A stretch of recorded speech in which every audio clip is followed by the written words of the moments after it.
తాకట్లో ఉన్న బంగారాన్ని విడిపించి ఆ రోజున మార్కెట్ ధర కట్టి మిగిలిన డబ్బును మీకు అందిస్తుంది కొమ్మూరి గోల్డ్. ఈ రోజు నువ్వు నా చేతిలో చావడం ఖాయం రోయ్. హలో పాప్స్, సుబ్రహ్మణ్యం ఎక్కడున్నా? స్కూల్లోనే ఉన్నాం. మనమే గెలుస్తామని ఈ ఊరు మొత్తానికి తెలుసు. బాక్స్లు అవి మార్చేస్తే అందుకే కాపలాగా ఉన్నాం. మంచు పడుతోంది, జాగ్రత్త. మనకి మంచి కంటే మంచి రిజల్టే కదా ముఖ్యం. పని ఉంది, నేను వెళ్ళొస్తాను రా. పోరా పోరా. బీడీ ఉందా? విషయం ఉంది, ఉంచుకోండి, మీకే ఉపయోగపడుతుంది. ఏదో ఎక్స్ట్రా లేరా లేరా, మేలుకోవాల్సిన టైంలో పడుకున్నావేంట్రా? పడుకునే టైంలో ఎందుకురా మేలుకుని ఉంటారు? డబ్బాలు మార్చేస్తారా? నువ్వు చూస్తూ ఉండు, ఖచ్చితంగా మనమే గెలుస్తాం. లేరా. అయ్యో చంపేస్తున్నారే. నడవరా.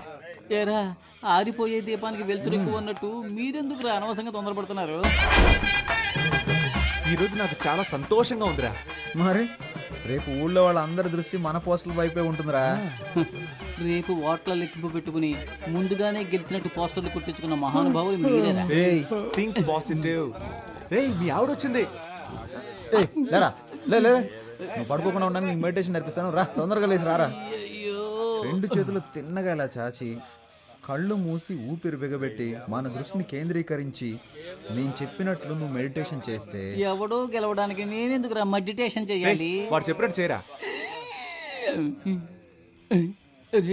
మెడిటేషన్ మొదలు పెట్టగానే అన్ని నిజాలు కళ్ళ ముందు కనిపిస్తున్నారా? ఏం కనిపిస్తున్నాయిరా? మనం ఓడిపోయినట్టు. అస్తమానం ఇలా మాట్లాడుతూ ఉన్నావు, చంపేస్తాను నిన్ను. ఎన్నికల ఓట్ల లెక్కింపు ఉదయం 8 గంటల నుంచి ప్రారంభమవుతుంది. నమస్కారం, నేను కౌన్సిలర్ విభూతి సుబ్రహ్మణ్యాన్ని. హలో, ఏమైంది? ఏమైందా? హారతి పళ్ళని సిద్ధం చేయి, మేము విజయంతో వస్తాం. నాన్న బాగా టెన్షన్ గా ఉన్నారు. నేను బాగా నవ్వుతూ హ్యాపీగా ఉన్నానుగా. ఇదిగో రిజల్ట్స్ పంగనామాల్లో కనిపిస్తున్నాయి చూడు. రేయ్, ఎందుకు రా నెగిటివ్గా మాట్లాడుతున్నా?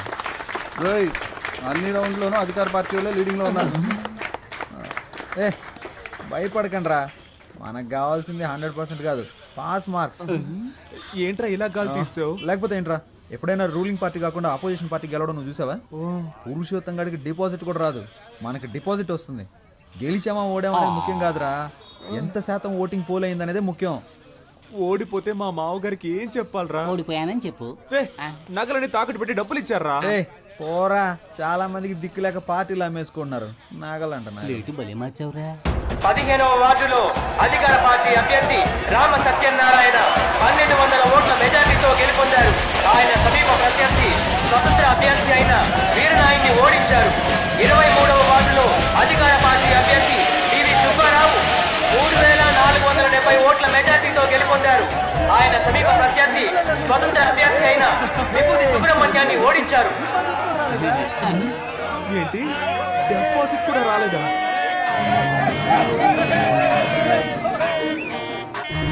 పనికిమాలిన సామెతలు చెప్పి అపశకునంగా మాట్లాడకు. నా కొడుకు తప్పకుండా గెలుస్తాడు. మీరు ఓడిపోతారని నాకు ముందుగానే తెలుసు. కొట్టు కొట్టు, అసలే వాడు నగలపోయి ఏడుతుంటే నిన్ను చంపేస్తాను రోయ్. రే, ఇప్పుడు మనం రాయల్గా గెలవకపోయినా మనకు కావాల్సింది రాయల్ ఛాలెంజ్. ఓడిపోయే ఛాలెంజ్ ఏంటి? ఏం చెప్పారా? రే, దేశంలో 25 ఏళ్ల నుంచి అనుభవం ఉన్న వాళ్ళే చాలా మంది ఓడిపోతున్నారు. మనం నిన్న కాక మొన్న వచ్చాం, ఎలా గెలుస్తాం రా? ఎన్ని ఓట్లు వచ్చారా? దయచేసి అది మాత్రం చెప్పకండి. నేనేదో కాస్త తేడాతో ఓడిపోయానని సంతృప్తి పడతాను. నన్ను అలా బతకనివ్వండి. రే, అందరూ నన్ను చూసి వెట్టకారంగా ఒక నవ్వు నవ్వండిరా.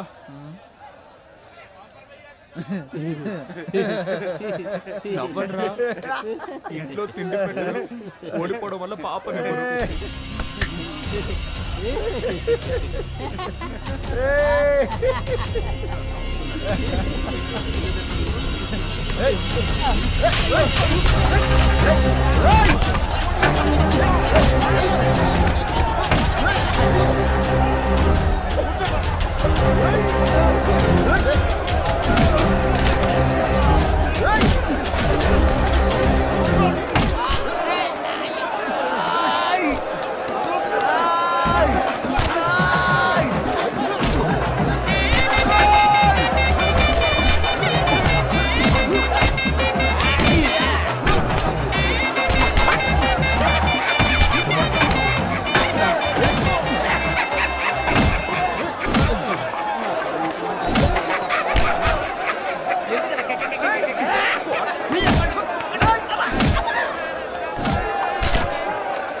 నువ్వు వెళ్ళవాలి. వెళ్ళు. రేయ్, ఇట్రా. రా, పంపిరా. ఏంట్రా ఆనందం? ఆనందం.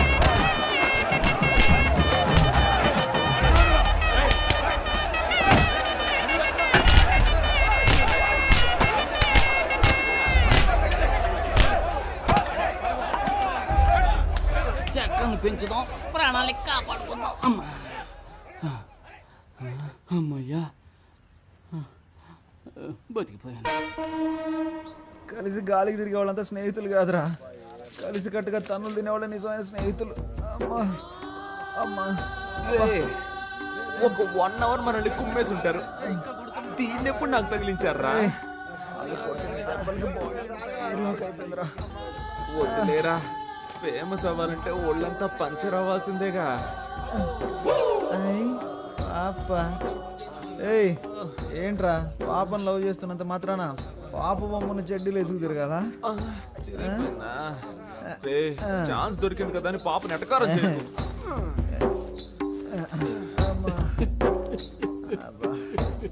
స్టాప్. ఎవరా అది? ఇది నీ కాలరేనేమో చూడు. ఏంటా వెతుకులాట? నీ కాలర్ నా కాళ్ళలో ఇరుక్కుంది. ఎవరా? కడుపు మంటతో ఉన్నాను. ఏ నిమిషానికి ఏమి జరుగును, ఏ నిమిషానికి ఏమి జరుగును, ఎవరు ఏం బాబు, ఎలక్షన్ లో నిలబడి ఓడిపోయింది? మేము కాదుగా. అరే కొంచెం నా వీపు గోగుతారా? కొట్టానంటే ఆ గుంపులో నాకు ఒకడు బాగా చిక్కాడ్రా. వాడి చెయ్యి నా నోటికి చక్కగా దొరికింది. కోరికెంజుడు కొరుకు వాడి నరాలన్నీ చెరుకు ముక్కలా కొరికేశాను. వాడి చేతినేరా నేను చూడగలిగాను, మొహాన్ని సరిగ్గా చూడలేకపోయాను. ఒరే రక్త రాక్షసుడా, ఆ చెయ్యి నా చెయ్యరా, నువ్వే కొరికావా? అంత రాక్షసంగా ఎలా కొరక బుద్ధి అయిందిరా నీకు? అది కాదు మావా, ఆ చెయ్యి బాగా రక్త కొలలా అనిపించిందా, అందుకే ఒక జుర్రేశాను. వీడేంట్రా టార్జాన్ లో వస్తున్నాడు? ఓట్ల లెక్కింపులో మనకు మోసం జరిగిందిరా. నేను వదులుతానా? నేను కనిపెట్టేశాను రా. ఏమన్నావురా, మనం గెలిచాం అయితే? 39 ఓట్లు వస్తే 30 ఓట్లని రాసి అతికిచ్చారా? 39 ఓట్లు వచ్చాయా? నువ్వు ఇంకా బతికే ఉన్నావురా? 39 ఓట్ల. అయ్యో, అందుకే కదరా లెక్కలు చెప్పొద్దు అన్నాను. ఇంకోసారి కనబడ్డ ఓటుకి పోయి కారం పెడుతున్నా. రే, మీరు ఎన్నికల్లో నిలబడతానన్నప్పుడు నేను ఎంతగానో సంతోషించానురా.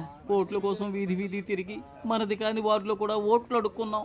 చిన్నపిల్లల కాళ్ళ మీద పడి నన్ను ఓట్లు అడగమన్నారు, నేను అడిగాను. కానీ 39 ఓట్ల కోసం పెట్టెలెత్తుకుపోతారు అని రాత్రంతా నన్ను నిద్రపోనివ్వకుండా మెడిటేషన్ టార్చర్ పెట్టారు కదరా. దాన్ని మాత్రం నేను తట్టుకోలేకపోతున్నాను రా. అది కూడా పర్వాలేదురా, వదలరా. 39 ఓట్ల కోసం మమ్మల్ని గెలిపించిన ప్రజలకి పాదాభివందనాలు అని పోస్టర్లు కొట్టించి అవి రిజల్ట్స్ రాకుండానే అతికించమన్నారు కదరా. రే, మిమ్మల్ని ఆ దేవుడు కూడా క్షమించడు రా. పోనీలేరా, నెక్స్ట్ ఎలక్షన్ లో చూద్దాం.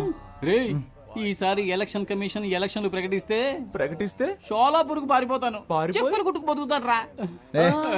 వదిలేరా, మన ప్లస్ పాయింట్ మన మైనస్ పాయింట్ కదరా.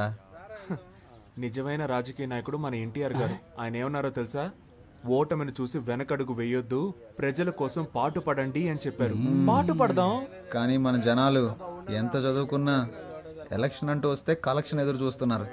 ఈ వ్యవస్థ ఎప్పుడైతే మారుతుందో అప్పుడేరా మన యువతకు మంచి అవకాశాలు వస్తాయి. ఈ వ్యవస్థ కోసం అవస్థలు తప్పవంటావా? సంగతి అలా ఉంచండి. మీ అమ్మా నాన్నలను ఎలా మేనేజ్ చేస్తారా? ఒరే సుబ్రహ్మణ్యం, ఏమైందిరా? మన ఇంట్లోనే ఎవరు ఓటేయకపోతే ఇంకెలా గెలుస్తాను? ఈ హారత ఒకటి. ఛీ! సుబ్రహ్మణ్యం, నా ఓటు నీకే వేశానురా. ఉదయాన్నే వెళ్ళి మొదటి ఓటు నేనే వేశాను. నువ్వెలా అయినా గెలవాలని మనస్ఫూర్తిగా అనుకున్నానురా. 4 ఏళ్ల క్రితం దుబాయ్కి వెళ్ళి సంపాదించుకొస్తానన్నావు. 2 లక్షలు ఇచ్చాను, మోసపోయానని తిరిగి వచ్చావు. ఈ ఊళ్ళోనే ఫైనాన్స్ వ్యాపారం చేస్తానంటే 3 లక్షలు ఇచ్చాను. డబ్బులు తీసుకున్న వాళ్ళు తిరిగి కట్టకుండా పరారయ్యారని ఆ డబ్బులు పోగొట్టుకున్నావు. ఆ తర్వాత ఏదో కంపెనీలో ఉద్యోగం చేస్తానని వెళ్ళావు. నువ్వు చేరిన 3 నెలలకే ఆ కంపెనీ మూసేశారు. 2 ఏళ్ల నుంచి రాజకీయాల్లో తిరుగుతూ సీటు సంపాదిస్తానన్నావు. దానికి కూడా సరే అన్నాను. ఇకపై ఏం చేయాలనుకుంటున్నావు? నేను నీకు ఇంకా ఏమన్నా చేయాలనుకుంటున్నావా చెప్పు. నా సంపాదనతో నీకు తిండి పెట్టగలను అంతే. నా ఆరోగ్యం కూడా అంతంత మాత్రంగానే ఉంది. ఎక్కడా ఓ 5 నిమిషాలు నించోలేకపోతున్నానురా. 30,000 సంపాదిస్తుంటే 20,000 మందులకే సరిపోతుంది. ఇంతకు మించి నీకెలా చెప్పాలో నాకు అర్థం కావట్లేదురా.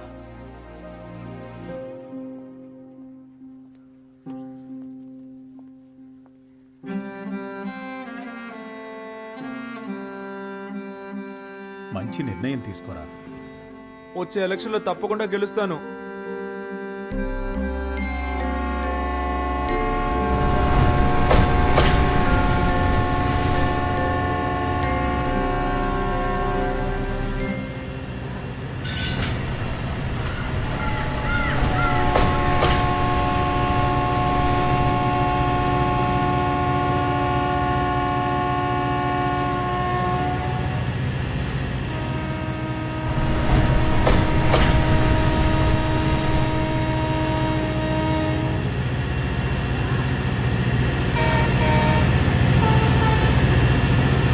చంపేస్తారు. వాడేమి స్పృహ తెప్పి పడిపోయి చావలేదు, చంపేశారు కదా దరిద్రులారా. రేయ్, అందరినీ కష్టపెట్టి మీరే సుఖపడదాం అనుకుంటున్నారా? గాలి వెదవల్లరా. మీ నాన్న సంపాదించి పెట్టాడు, కూర్చుని మెక్కితే సరిపోతుంది అనుకున్నావా? అంతా అనాథ శరణాలయం రాసేసి నిన్ను అనాథం చేస్తాను, గుర్తుంచుకో. నీ ఆస్తి పాస్తులు నాకేం అక్కర్లేదు. రేయ్, నేను ఎందుకు వెళ్ళాలరా? నువ్వే పో. పోరా. చేతులు పో బయటికి. మర్యాదగా చేతులు కొట్టాల్సి వస్తుంది. కొడతావా? నాకు నువ్వు అది ఒక్కటేరా చేయండి, అది కూడా చేసి. ఓయ్, అనవసరంగా నన్ను రెచ్చగొట్టదు, మూసుకున్నాడు. రేయ్, నేను మూసుకుని వెళ్ళటం కదరా, దమ్ముంటే నన్ను కొట్టరా, కొట్టు. ఎవరు కొట్టావురా? నువ్వు నాశనం అయిపోతావురా. పోరా, నువ్వు బాగుపడవరా. తల్లిదండ్రుల మీద చేయి చేసుకున్నాడు ఎందుకు పనికిరాడురా. పోరా. కని పెంచిన వారికే గుండె కోత కోసెలే, ముద్దాడిన నాన్ననే కాలదన్ని పోయెలే. తండ్రిని మించిన ప్రేమను పంచేదెవరు? పిచ్చి కనిపెట్టిందా నీకు? అన్నా, ఈరోజు బీర్ కొడతారా? కొట్టాక బాటిల్స్ తీసుంచండి అన్నా.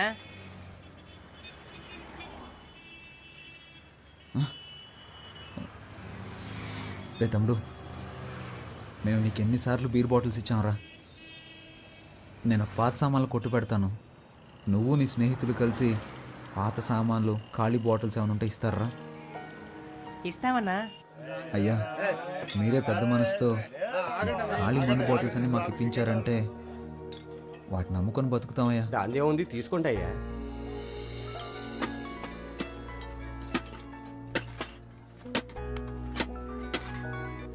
హలో,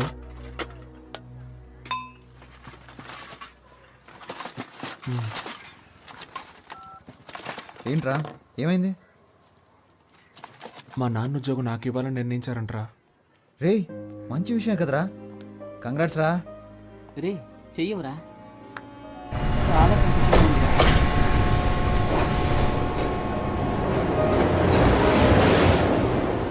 నీకొచ్చిన ఈ ఉద్యోగం ఆషామాషిది కాదయ్యా. మీ నాన్న డ్యూటీలో ఉండగా కళ్ళు తిరిగి పడి చనిపోతే నీకు ఈ ఉద్యోగం ఇచ్చారనుకోకు. మీ నాన్న ప్లాన్ చేసే చనిపోయారు. దూరం నుంచి చూపించాల్సిన జెండాని అంత దగ్గరగా చూపించాల్సిన అవసరం ఏంటి? నీ భవిష్యత్తు గురించి చేశారు. ఈ రోజు కాకపోయినా రేపైనా పోవాల్సిన వాడే కదా అని అలా నిర్ణయం తీసుకున్నారు.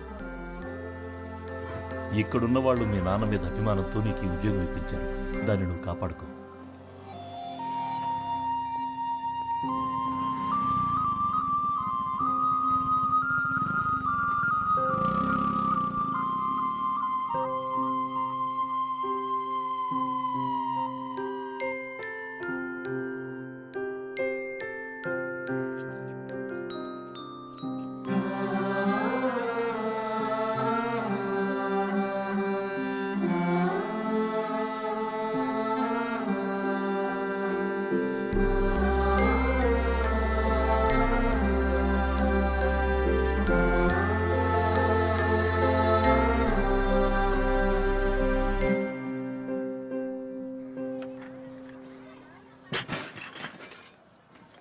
ఇదిగో బాబు. చాలా సంతోషం అన్న.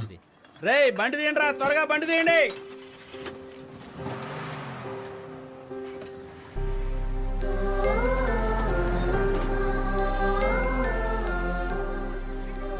ఒక 15 days నేను మా ఆవిడ హరిద్వార్, రిషికేశ్, హిమాలయాలకు వెళ్దాం అనుకుంటున్నాం. ఆ తర్వాత వారం రోజులు మలేషియా, సింగపూర్ టూర్ ఉంది. లైఫ్ని జాలీగా ఎంజాయ్ చేద్దామని. తర్వాత ఫోన్ చేసి భయ్యా. నేను మీకు కట్టాల్సిన బాకీకి ఇది అడ్వాన్స్ 25,000 రూపాయలు. ఇక వారం వారం ఇస్తూనే ఉంటాను. నీ డబ్బులు నాకు అవసరం లేదు, తీసుకెళ్ళి బాబు. ఏ ఫోన్ చేసి వడ్డీ కట్టాలి అది ఇది అని నన్ను షంటడానికా? ఎవ్వరి డబ్బులు నాకు అవసరం లేదు. బ్యాంకులో 7 లక్షలు డిపాజిట్ చేశాను. నా పేరు మీద, మా ఆవిడ పేరు మీద 5 లక్షలు ఇన్సూరెన్స్ చేయించాను. నా కూతురికి 125 కాసుల బంగారం 5 లక్షలు దాచుంచాను. ఇది చాలరా దాని పెళ్లికి. నువ్వు అనుకున్నట్టు ఈ ఆస్తంతా మా నాన్నో తాతో ఇచ్చింది కాదురా, కష్టపడి నేను సంపాదించింది. కొద్ది కొద్దిగా కూడబెట్టింది. తల్లి తండ్రి లేకపోవడం వల్ల మా మామయ్య నన్ను 200 అమ్మేశాడు. ఆ 200 కోసం 10 ఏళ్ల నుంచి 20 ఏళ్ల వరకు బానిసత్వంలో బతికానరా. 35 ఏళ్లక నేను పెళ్లి చేసుకోలేదురా. వాడి కాళ్ళు వీడి కాళ్ళు పట్టుకుని, పొట్ట చేత పట్టుకుని బడ్డీ కొట్టు, కిరాణా కొట్టు, హోటల్ అంటూ ఏవేవో వ్యాపారాలు చేశాను. ఆఖరికి ఏదీ కలిసి రాలేదు. హోటల్ని అమ్మాల్సిన పరిస్థితి ఏర్పడింది. సామాన్లు తీసుకెళ్ళటానికి వ్యాన్కి ఇవ్వడానికి డబ్బులు లేక 45 కిలోమీటర్లు 45 సార్లు నేను మీ అమ్మ సైకిల్ మీదే. ఆ తర్వాత మళ్ళీ హోటల్ని ప్రారంభించి కష్టపడి పైకి తీసుకొచ్చి ఈ స్థితికి వచ్చాను. మనకు తిండి పెట్టి ఆ హోటల్ని చూసుకోరా అంటే నువ్వు చూసుకోరని ఖరాఖండిగా చెప్పేశావు. ఇక నేను చూసుకోలేక ఆ హోటల్ని లీజ్కి ఇచ్చేశాను. నిన్ను తిట్టినప్పుడు నాకెంతో బాధ అనిపించేది. నిన్ను తిడుతుంటే ఏదోలే తిడుతున్నాడు అనుకున్నావు. నీలో మార్పు రాలేదు.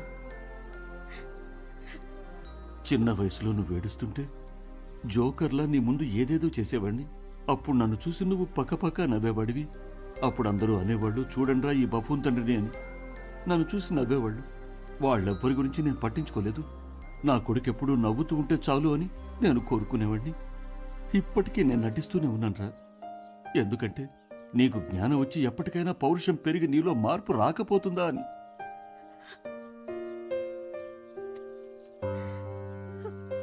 ఈ డబ్బులోంచి 100 రూపాయలు తీసి 1 కిలో బియ్యం, కూరగాయలు కొని మీ అమ్మ చేత్తో వండించుకుని తినచూడు. ఎంతో బాగా నిద్రపోతావు. ఎందుకంటే ఇది నువ్వు కష్టపడి సంపాదించిన డబ్బు. నీ గురించి ఇక నాకు దిగులు లేదు. ఈ ఊళ్ళో ఎవరెవరు నన్ను కమెడియన్, బఫూన్, విలన్ అని అన్నారో వాళ్ళందరి ముందు తలెత్తుకుని గర్వంగా నడవగలను. ఈ డబ్బును తీసుకెళ్ళు, బిజినెస్ బాగా అభివృద్ధి చేయి. Good time started. Fish market కి బొమ్మిడాయిలు అవి ఫ్రెష్ గా వచ్చి ఉంటాయి. నేను వెళ్ళి తీసుకొస్తాను. Please subscribe to iDream. Please subscribe to iDream. Please subscribe iDream. And please subscribe to iDream. For more videos, subscribe to iDream. Please like, share and subscribe to the channel. Congratulations iDream. Subscribe to iDream. Subscribe to iDream. So subscribe to iDream Media. iDream ki iDream team andarki huge congratulations. Please subscribe iDream Media. Please subscribe to iDream. Subscribe iDream. Please subscribe to iDream. iDream అంటే నా కళల channel subscribe చేసుకున్న నోరు తిరుగుతలేదు. మీరైతే గంట గుర్తు కొట్టండి. For more such videos, please subscribe to iDream. Subscribe to iDream. Please subscribe to iDream. Please subscribe iDream Media. Please do subscribe to iDream. Please subscribe to iDream Media. For best entertainment and information, please subscribe iDream. And don't forget to subscribe to iDream.